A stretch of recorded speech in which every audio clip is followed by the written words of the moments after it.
I'm Clemens. I hope you enjoyed our animation. We at Things Labs design scientific glass art, and I would like to present to you our newest product, the solar system in a sphere.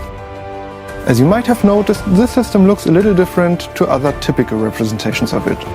Read our campaign text and Kickstarter updates to find out why it is more accurate than 90% of what you've seen before, why there is a ninth planet in our sphere which is not Pluto, and many more interesting facts.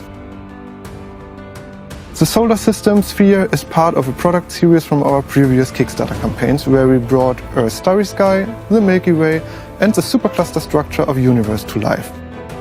Now, with your help, we want to bring you the solar system true to scale in size, not in distances. I hope we could pique your interest in our work. Thank you for your time and your support.